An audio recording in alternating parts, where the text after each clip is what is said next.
afternoon, good morning, or good evening, and welcome to my little video chat. It's a day to remember, I suppose, in America. Congratulations to Donald Trump.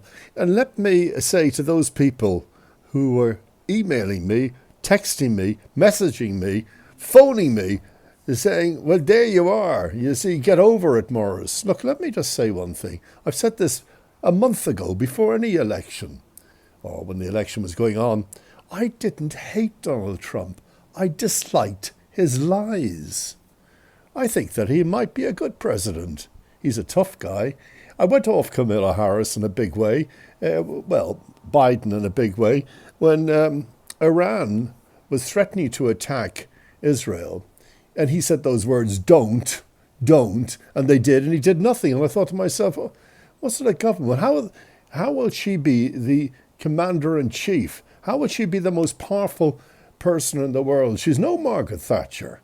Anyway, good luck to Donald Trump, and I hope he does well.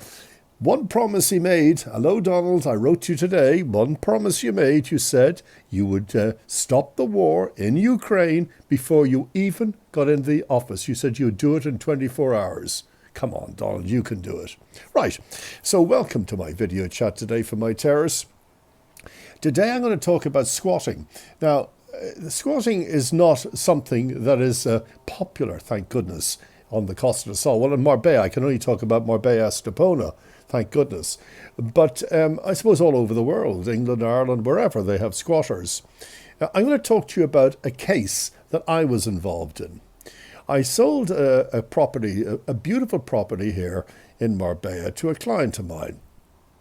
He wanted a plot of land in a certain area where there was no plots of land, and he wanted the plot of land with a sea view.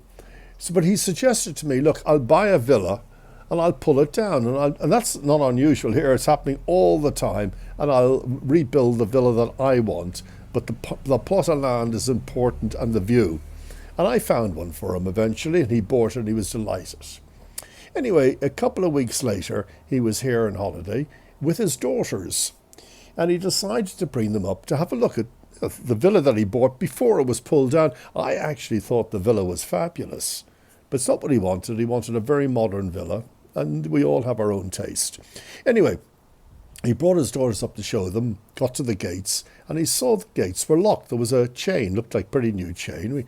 He thought, wow, he didn't do that. So he phoned the architect who's involved or employed to look after the redesign of the property and have the house pulled down. All this needs permission, planning permissions, all sorts of permissions. Anyway, so he phoned the architect, said, did you, Jose, lock the gates? And he said, no. He said, is the builders already there? He said, no. Anyway, he thought that was odd. The next minute he saw a little dog running down the drive, and he spotted a very nice flashy BMW, a white one, parked in the drive. So he climbed over the gate with his daughter and started walking up the drive, and he saw a child swimming in the pool. And with that, a guy came out, a foreigner, not Spanish, and that's all I'll say, a foreigner, and said to my client, what are you doing here? And he said, what are you doing here? This is my house. He said, is it really? He said, well, I've rented it for a year. So he went into his house and he brought out a piece of paper, like a contract and a photocopy of a passport, and showed it to my client, and showed that he paid 60,000 euros in advance. He said, I'm sorry, he said, but what can I tell you? Someone has done me wrong here.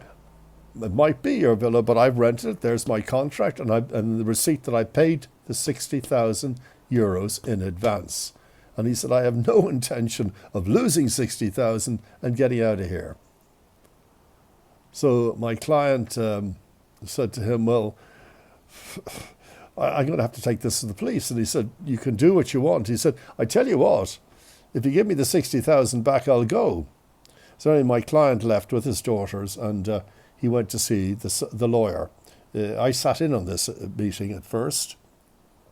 I'd never heard of any squatters, actually, here in Marbella at the time.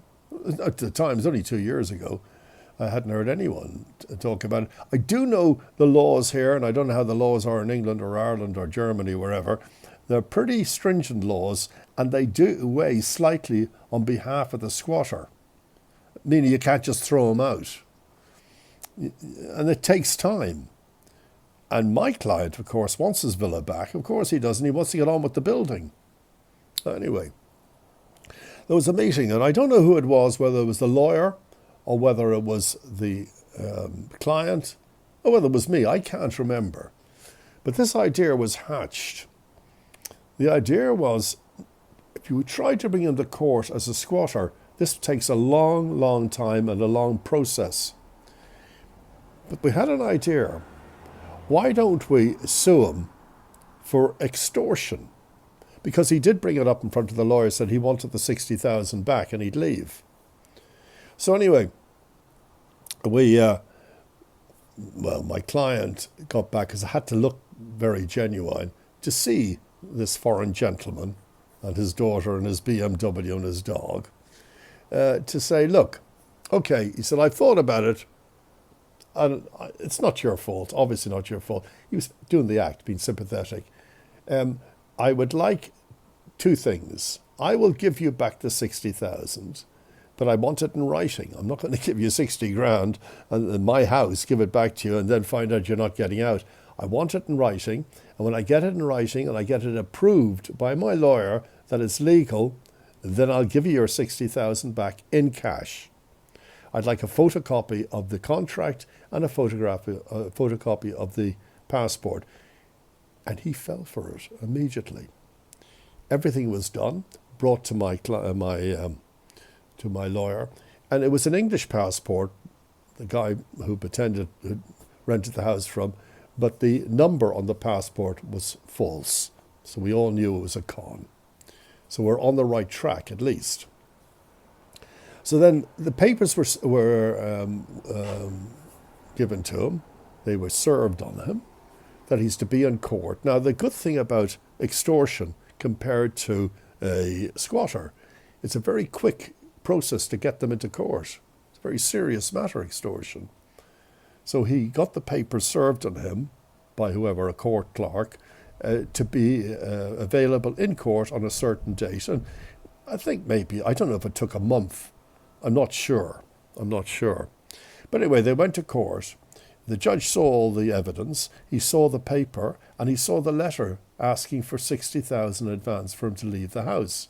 He saw the passport was false and he saw the contract was more or less false.